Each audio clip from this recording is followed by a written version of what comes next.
Well, good morning, you guys. It's been a marathon 24 hours here at the Spelling Bee. We started out with more than 220 spellers. Now we're left with just a fraction of that number. You know, the kids that come here change from year to year, but some things remain constant for this 100-year-old competition. And should I get correct? The joy of winning and the agony of defeat. It all comes with the territory at the Scripps National Spelling Bee. It's pretty nerve-wracking, but I mean, once you actually spell the word, it's like the weight kind of goes away.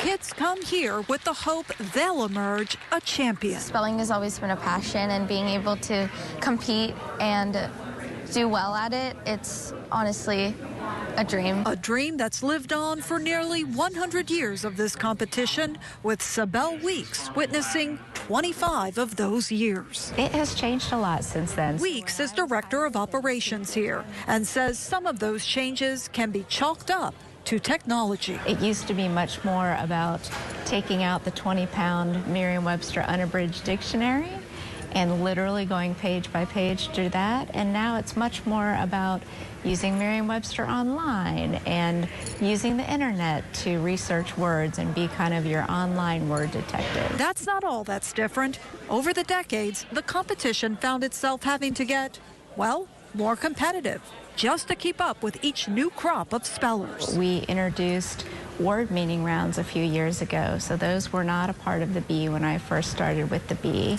And that's an effort to have the kids learn not only how to spell the word, but how to use it in their lives beyond Bee Week. And then there is the spell-off, a competition round created after the bee ended up with an 8-way tie back in 2019. The spell-off is the most noticeable innovation that we've had in the last couple of years. And that's where the spellers have 90 seconds to spell as many words correctly as they possibly can up on stage. That is nerve-wracking. It is nerve-wracking to watch them, but it's also amazing to see how they deal with all of that pressure. Despite what's changed at the bee, it remains timeless, nearly a century on. What remains steadfast is the way the children have their poise and their grace, the way they take to the stage and embrace the competitiveness. Of course, we only have one champion, but we have 231 spellers that are always rooting for each other up until that last moment up on stage. And that last moment will come Thursday night. But until then, we have another full day of competition ahead of us before we find out tonight who those finalists will be. Back to you guys. Exciting stuff. Some people are on the edge of their seats on the NBA Finals and playoffs, and some people do the spelling instead. Lots going on. Lots going on. All right, Maya, thank you.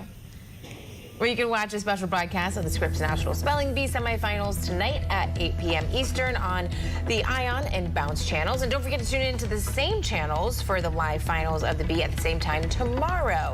By the way, Scripps News is a subsidiary of the E.W. Scripps Company, which also runs the Bee on a not-for-profit basis. So best of luck to everyone that is still in it.